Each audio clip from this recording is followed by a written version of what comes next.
I'm Melissa, and my husband is Paul. He's a light novel writer and a freelancer who juggles multiple writing projects. I assist him as a secretary in his home office. On a typical day, I was deep into work alongside Paul. As the clock struck 3 p.m., I yearned for a brief break. Yet our tranquility was shattered by the abrupt thud of the front door swinging open. Paul and I exchanged worried glances, bracing ourselves for what was to come.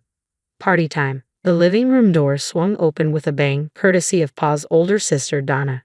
Despite supposedly residing at her parents' house, she made a daily appearance at 3 p.m., indulging in tea and devouring all the snacks we had received as gifts before heading home. Once more, I found myself engrossed in work. Can't you see we're busy? Can't this wait? Don't be such a killjoy. I just want my tea, Donna retorted, unfazed by our irritation. Who do you think you're talking to? Donna flung herself onto the couch, crossing her legs with an air of entitlement. True to form, she raided our snack stash, filling the room with the loud crunching of her indulgence. Listen, it's beyond belief, Donna, I vented, frustration bubbling. She's so presumptuous and arrogant, acting like the world revolves around her. She claims to be a live streamer, but who knows how much she actually earns or anything about her work-from-home setup. And then she has the nerve to demand tea from me, her sister-in-law, as if I'm her personal servant. And as a result, Donna receives a scolding from my in-laws, though it's merely a temporary halt to her behavior. This demeanor has persisted since I first began dating Paul in high school, so it doesn't faze me much. Handle it yourself, I retorted. Don't you dare sass me, Donna shot back, her words punctuated by the scattering of snacks from her mouth to the floor.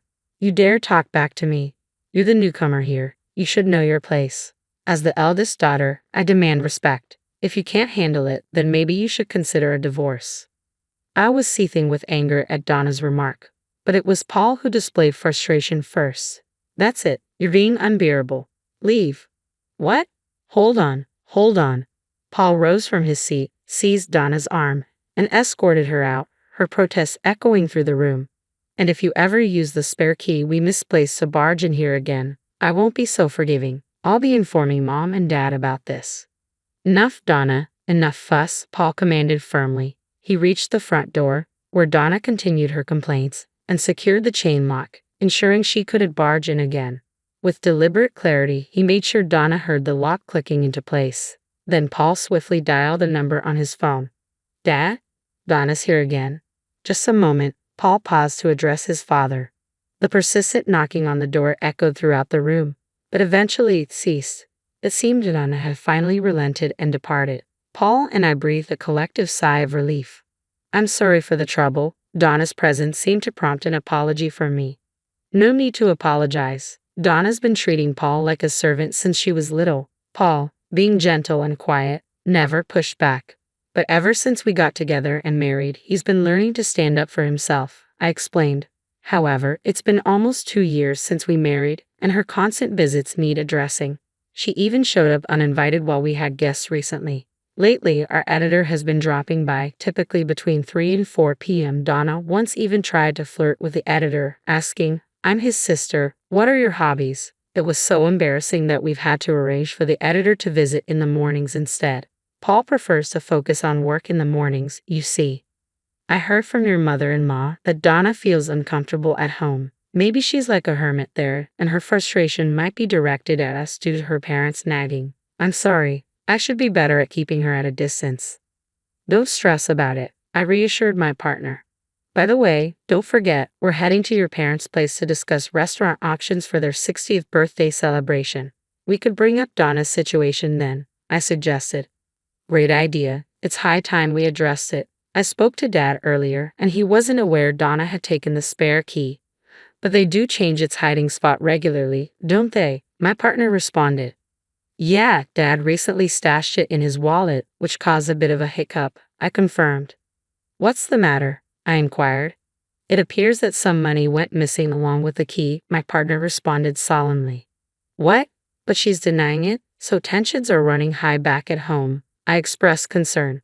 I was hesitant to broach the topic given the circumstances, but I truly appreciate my in-laws, who have been kind to me since high school. I'm determined to properly celebrate their 60th birthdays, I affirmed. I want your parents to have a wonderful time. We'll address the issue when the moment is appropriate, I assured my partner. Agreed. Oh, speaking of which, what type of restaurant did you have in mind? I compiled a list of options. Want to review them? My partner suggested. Sure, let's take a look, I replied. I presented Paul with the details of the restaurants I had researched and narrowed down. Seeing how diligently Paul worked, I wanted to offer my support in this regard. For the celebration, I intended to let my in-laws choose from the shortlisted options.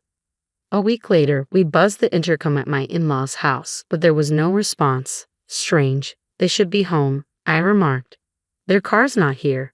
Maybe they're out, Paul suggested. Probably shopping. Getting things ready for our visit, I added optimistically.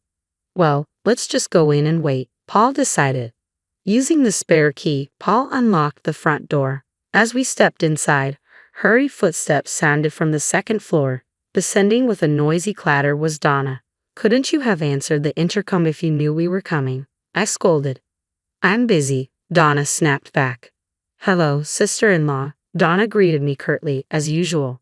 But her hurried descent hinted at another reason for her sudden appearance. Did you two prepare for Mom and Dad's 60th birthday celebration? Donna inquired. Yes, we did. Why do you ask? I responded. Where is it? Show me, Donna demanded. Ha! But you said you were coming, sis, I reminded her. I changed my mind. Just show it to me, Donna insisted. Here it is, Paul replied, revealing the setup. Originally, Donna had planned to skip the celebration altogether. Do we really need to celebrate that? She had remarked. But the true reason behind her reluctance was something unexpected from a daughter. Yet for some unknown reason, she decided to join. Oh, look at the esteemed writer, huh? You must be swimming in success. This fancy restaurant you've chosen, quite the high roller move, Donna remarked, eyeing the information she snatched from Paul with a snide chuckle. Why do you have to say things that irritate me? Paul snapped back. Why not? You must be raking it in, right? Though I'm making multiples of that, just so you know, she continued, her words always aimed at belittling Paul. If she truly earned multiples of his income, she'd easily clear 6 figures annually. However, there's no evidence to support this claim. Also, it was Melissa who selected the restaurant. Okay, can you please stop being so rude? Donna's intense stare made me uneasy. I instinctively retreated, asking, what's on your mind? But Donna proceeded to utter something utterly outrageous. Ah, there it is, Paul. You're finally witnessing this woman's true nature, aren't you? What? Oh, never mind. I'm excited for the celebration. Catch you later. Paul brushed off the comment. Donna then forcefully ushered both of us out the door. Strangely, she held onto the document, continuing her disruptive behavior yet again. Well, no big deal. We can print out the restaurant details whenever we need to, and then we can show my in-laws the photos to confirm, I reassured Paul. As it happened, our in-laws had completely forgotten about our visit that day and had gone to a Sunday farmers market instead. They apologized to us later for the mix-up. With the venue finalized and the reservation complete, we eagerly awaited the day of the 60th birthday celebration. As we arrived on site, Donna and our parents were already there. Despite our earlier awkward exchange with Donna, we tried to push it aside.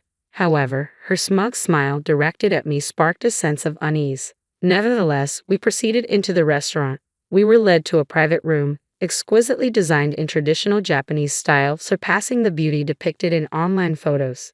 Just as my in-laws began to admire the room with smiles on their faces, Donna interjected from behind us, her grin mischievous. Don't let yourselves be deceived, Mom and Dad, she remarked suddenly. Suddenly, Donna pointed a finger at me and shouted, You're after our family's wealth, aren't you? Her accusation startled not only me but also Paul, my father-in-law, and my mother-in-law, leaving us all in blank surprise. Wealth? What? I stammered, utterly confused by the sudden accusation. What nonsense. We're just an ordinary middle-class family, Paul angrily interjected, but Donna's theatrics were far from over. As the eldest daughter, I'm set to inherit this house. You're planning to target my parents too, aren't you? I won't be fooled, Donna continued, her tone accusatory. I really don't understand what you're talking about. Why would you think I'd do such a thing? I attempted to reason, but Donna seemed unwilling to engage in dialogue. I've seen right through you from the start. You're a dangerous woman. Getting close to Paul, and now this, Donna accused. That's absurd. Paul and I have been together since high school. If wealth was my goal, I would have chosen differently, I defended, incredulous. Donna merely snickered at Paul's disbelief and continued her tirade.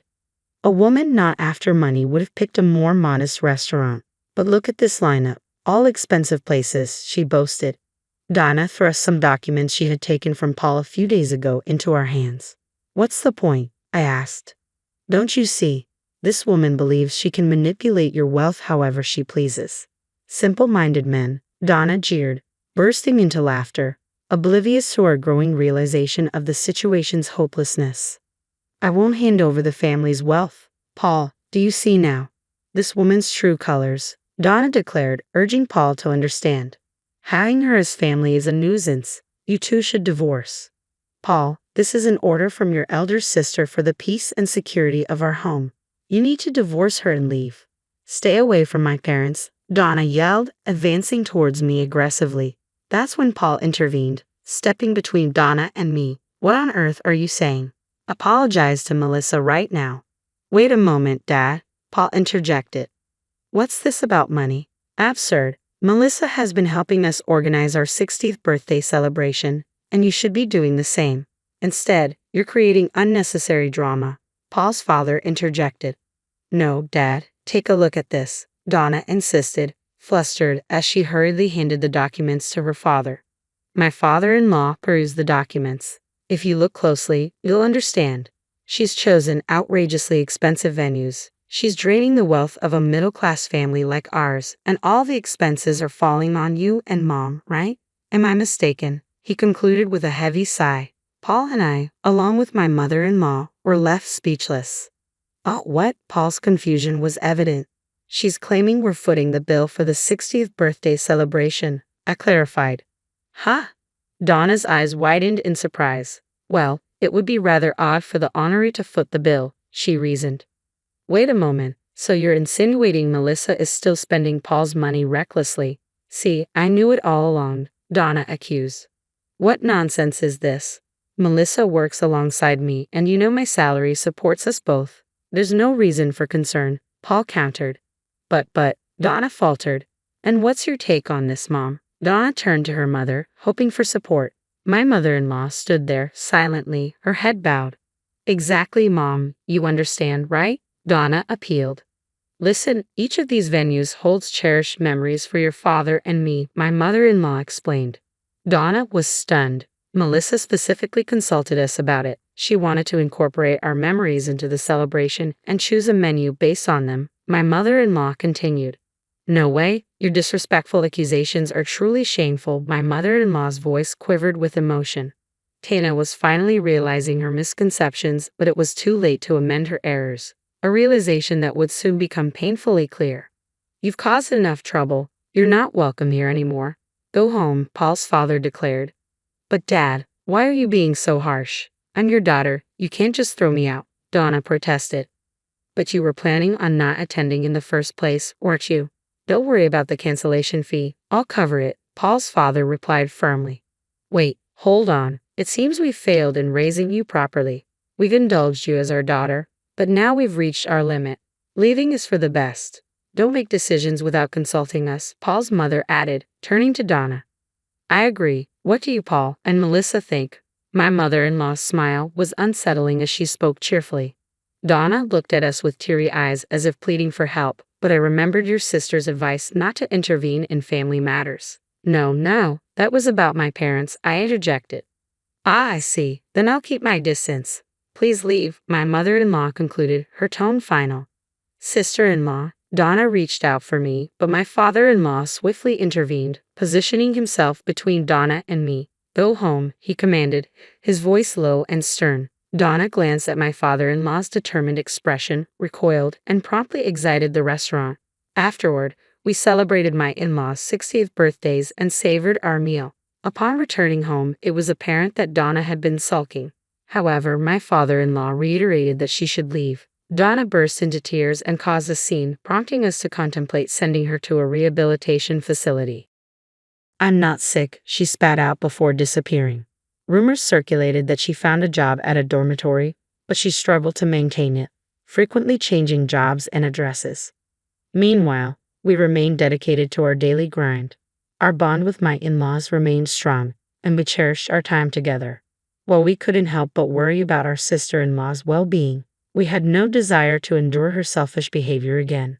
My priority remained supporting my husband so he could devote more energy to his work.